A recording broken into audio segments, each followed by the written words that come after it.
I've got to stop there. I did get some stuff in place. I've got one of what I'll call the footers that the logs are going to rest on for one side, and I've got one 14-foot beam cut.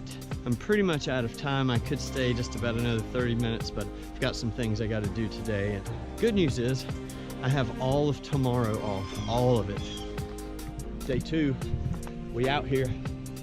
Let's get to work.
All right, well, it's just a few minutes after 3:30 and I'm calling it done.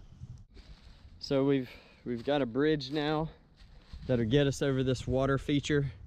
The trail continues this way, and when the trail is dry, like in the summer, if we don't get a lot of rain, this will be dry, and most people will just come from the other side there and walk right across this dry land and go up the hill. But I mentioned before that I want this trail to be accessible no matter whether it's wet or dry.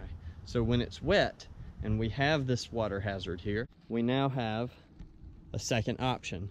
I actually ended up, I only notched those 2 ends on the outside. I didn't notch these because I just didn't feel like they needed it.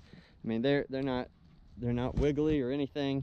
Take a little trip across. You can tell, I mean, the outside boards, you know, there's a little spring to it, but it's not rolling on me, and I don't feel like I'm losing my balance.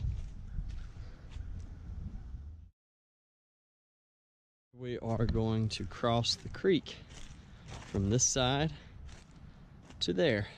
So in the next episode, we will be dealing with getting over that creek down there. So stick around. Thanks for the support, and again, if you're willing to help, I've set up a Remind app where I can text to you when I'm going to be out working, and if you can help, great, and if not, no worries. I'll put the Remind code in the description below. We'll catch up with you next time. Thanks for sticking around with me. Bye-bye.